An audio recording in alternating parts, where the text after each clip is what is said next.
Hi, my name is Krissa, and I am up here with Central Texas College at the Protective Services Building. We hold the criminal justice classes as well as police academy classes. Currently, right now, we have an academy that is set to start July 6th and it'll end December 4th. The daytime academy is about 5.5 months long, and our night academy is going to be about 10 and a half. We only run one nighttime academy a year just because of the length. So the next one will not start until about February or March. We are still currently looking at dates. So I'm going to go ahead and share my screen so that way we can go over the website with you guys.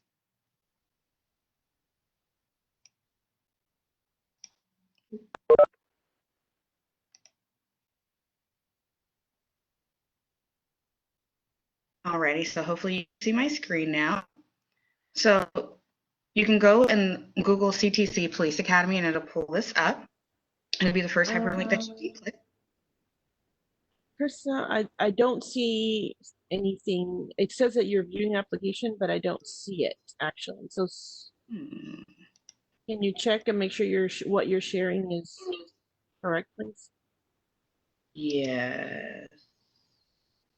Sharing now. Yes, it's sharing now. Thank you. Okay, sorry. Alrighty, so you should be able to see the Academy screen here. And this first page is going to be the Police Academy registration page. It's going to go over the things that you'll need to meet TCOL requirement. TCOL stands for Texas Commission on Law Enforcement. So minimum requirements for licensing would be that you can't have any Class B misdemeanor convictions in the past 10 years. You can, however, get a waiver through TCOL in order to bypass this. And that will be done directly with them. You also cannot have any Class A misdemeanor convictions as well in the past 10 years. Also, you can get another waiver for that, but that would be for you and TCOL to discuss. You cannot have any felony convictions, and you can't have any convictions of family violence. You must possess a high school diploma, or you can have a GED. And you must not be prohibited from operating a motor vehicle. You must not be prohibited by state or federal law from possessing firearms or ammunition, and you must not have a discharge from the military service under dishonorable or bad conduct. And also, you have to be a United States citizen in order to possess a law enforcement license. A rule that was established for our academy is that you cannot have used a controlled substance for the past 24 months prior to the application without a valid prescription. And some other rules in order to get into the academy is that you have to pass a physical fitness test, and that will be consistent with a 2,000-meter row. You have to meet 25% or more to get in. And right here, you can click on this hyperlink, and it'll show you the rowing test calculator. You'll be able to go in, and you'll just have to put whether you're male or female, your age, and then you'll need to put your weight, and then also make sure that the calculator is set at 25%. When you bring your application in, and I'll also get to where you can see the application. When you bring your application in, you'll need to make sure that you have a valid Texas license. If you have a license that's out of state, you can use it initially to get into the academy, but you will have to get a Texas license within 60 days. Also, you'll need to bring in your original birth certificate or proof of U.S. citizenship if you don't have a birth certificate. You also need a copy of your Social Security card. We also ask that you bring the original Social Security card in so that way we can verify it. And then you need a copy of your high school diploma, GED, or homeschool diploma. Also, if you've been to college, we'll need official college transcripts. So you'll need to make sure that you get college transcripts from anybody or any school that you've been to. And then also, if you've graduated from college, we'll need a copy of your college degree. We'll also need current proof of automobile liability insurance, and then we will also need a copy of your DD-214 if you've been in the military. We'll need the member 4 copy because that lets us know what your discharge was. Right here, if you scroll down a little further, you'll see where it says link to application. You can click on that link and it'll pull up the application for you. A page 47 in the application, it'll tell you how to get your fingerprints. You'll need to go to Identigo, and that is the only way that you can get your fingerprints. Even if you've already went through the fingerprinting process to obtain a firearms, you will have to get it done again because it has to be linked specifically to our academy. And right now, the website is showing that our next full-time academy will be July 6th, which we talked about in the beginning. You must make an appointment to turn in all paperwork, especially due to COVID. We ask that you make appointments to come in every step of the way so that way we can maintain how many people that we're having in the building at one time. We ask that you don't just show up unexpectedly. Right now, myself and the other person who works in my office, we are working on a fixed schedule. So we like to make sure that we're here. Sometimes if you come up here, you may miss us. The Day Academy is primarily reserved for agency students. And so what that means is where a police department or sheriff's office has sent you here on their behalf, and you will be working for them upon completion of the academy. However, we do have special cases where we have slots that are available for people who are going to be self-paying students, and self-paying students means that you are paying for yourself to be here, and that after the academy, you can go work for whichever agency you deem fit for yourself. So sometimes we do have spots open in the Day Academy. Currently in this July Academy, we had 15 spots open. So we do still have a couple left if you would like to turn in an application. We did extend the deadline to this upcoming Monday. So you have until this Monday to get your application in. Like I said, you'll just need to make sure to call us or email us to let us know that you're coming ahead of time. On the application, it shows you where the phone number is to call us, as well as it shows an email that you can email to get into contact with the department. And so down here, it talks about our night academy. And basically, like I said before, our night academy is going to be in the evenings. It's about a 10.5-month academy. They meet Monday through Thursday, 6 to 10 p.m., and they do meet every other Saturday, 8 to 5. The Saturdays do change based upon the discretion of the calendar as well as the training coordinator. As of now, we don't have a night academy that you can apply for, but we will have one in the 2021 year. And back up just a little bit for the Day Academy. The Day Academy meets Monday through Thursday as well, but they meet 7:30 to 6 p.m. It's very rare that they will meet outside of those days, but if they do, you will be notified in more than enough time. So as far as paying tuition and fees, CTC or the Police Academy does accept FAFSA, and they do accept the GI Bill or any VA that you may wish to use. You can also pay out of pocket. And down here, it tells you that the following counties are within the CTC service area. So if you live out of the service area, there is a slightly different tuition rate for you guys. And whenever you apply for the academy, if you intend to use FAFSA, we do ask that you apply for the current year as well as the next year, because sometimes the academy can roll into 2 years.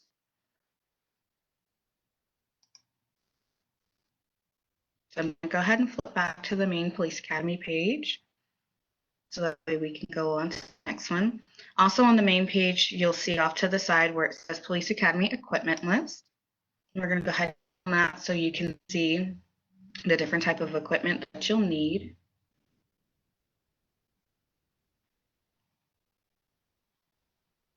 All right, sorry, the computer's moving a little slow today. So the following equipment will be provided by the student. If an agency sends you, then the agency will provide it for you. But if you are being a self-paying student, then you will provide yourself for this. We'll need one police-style duty belt. You'll need a black pistol holster. You'll also need a magazine pouch for your pistol, and it needs to be able to hold at least 2 magazines. You'll need a handcuff case, a pair of handcuffs with keys, and then you'll also need 4 black pistol belt keepers. You'll need 1 Stinger flashlight, and then you will also need a flashlight holder. You'll need an aspeton saber, and then you'll need 1 red gun, 1 set of hearing protectors or earplugs. You'll also need a pair of safety goggles, a mouth guard, and then below is the ammunition that you'll need in order to do the firearms portion of the course. Shotguns are provided by the academy, so you do not need to buy a shotgun. We have the ones that you'll use here, but you will need to have a firearm. And below it tells you what caliber you can use for the firearms. So I'm going to show you the contact list for the Academy.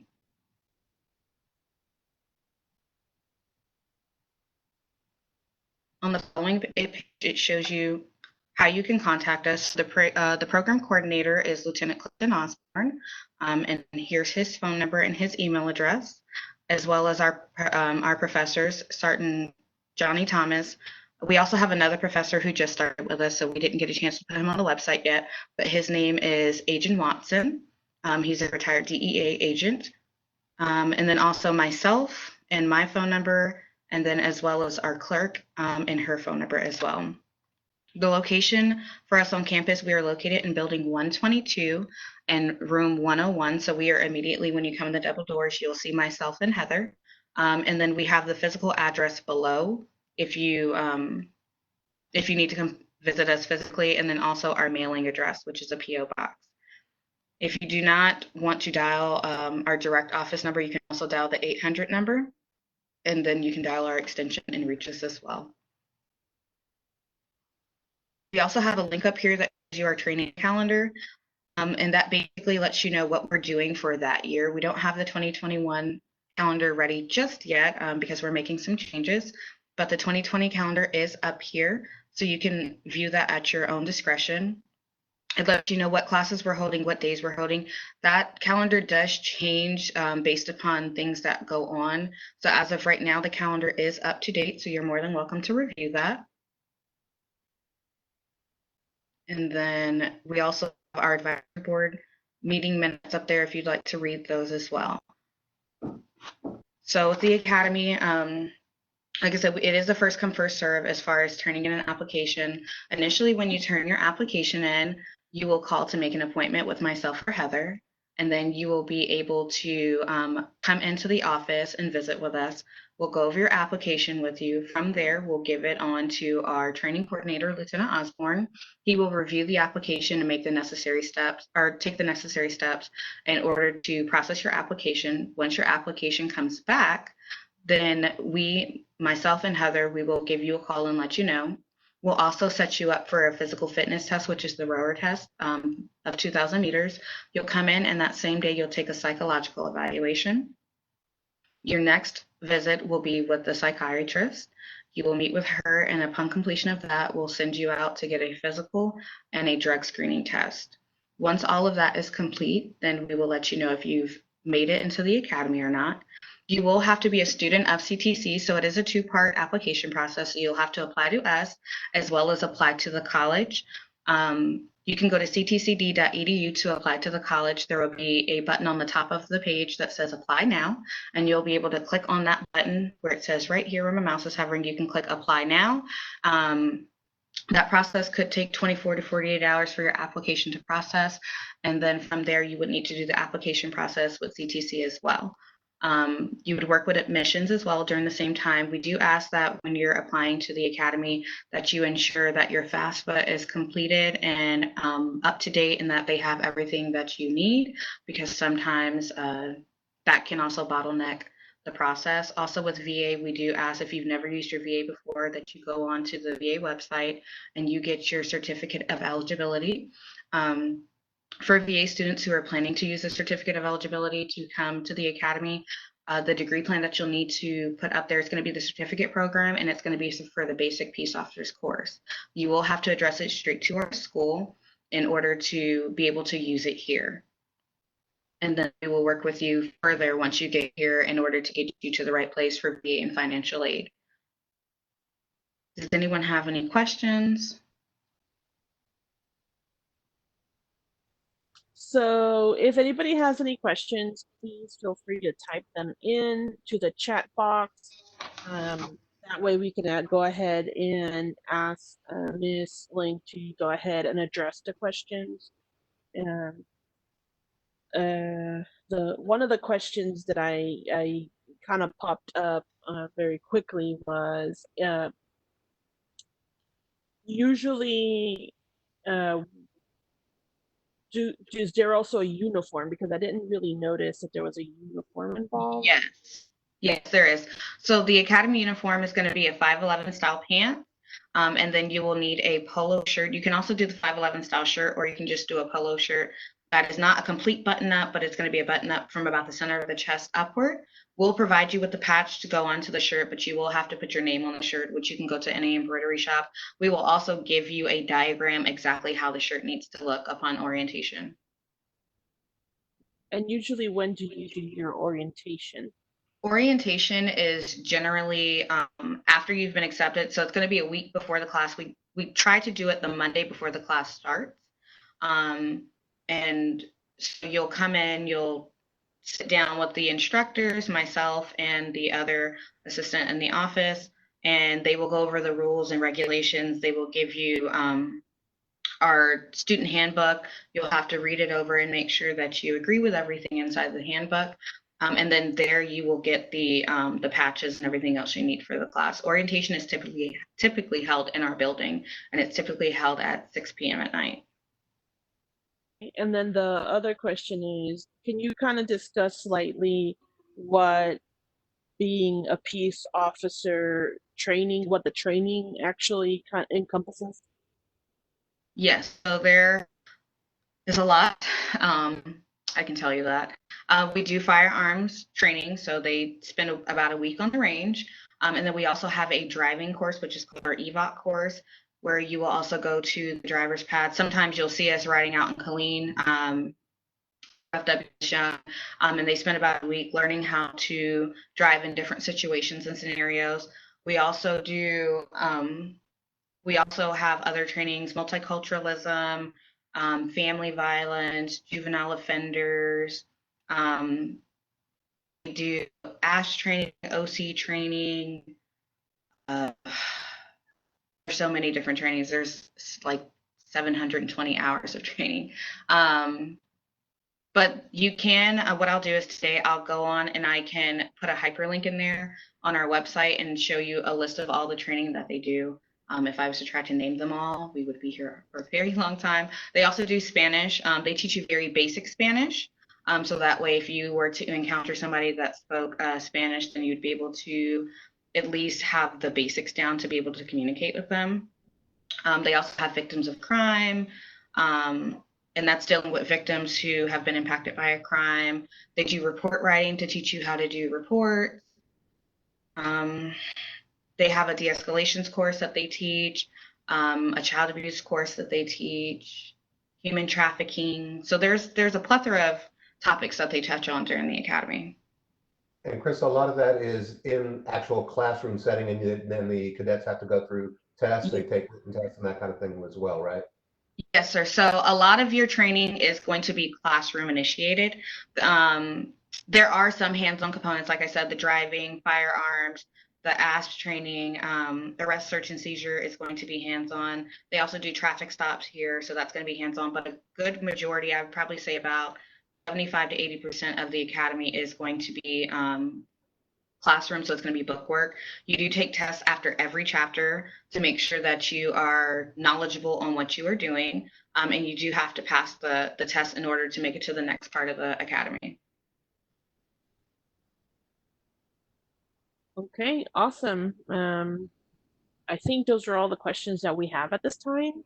I really want to thank you for taking the time and explaining to everybody how this works. And hopefully, if anybody has any further questions, please feel free to contact Miss Krista Link at the Police Academy in Central Texas College. She will obviously do everything that she can to help you and make sure that she can guide you through the process of being able to go through the admissions, financial aid, and anything else that you might have questions about. Thank you very much for today. We appreciate the time that everybody has put towards this, and we'll be seeing you again soon for the next CTC Live. Thank you very much and have a great day. Thank you, guys.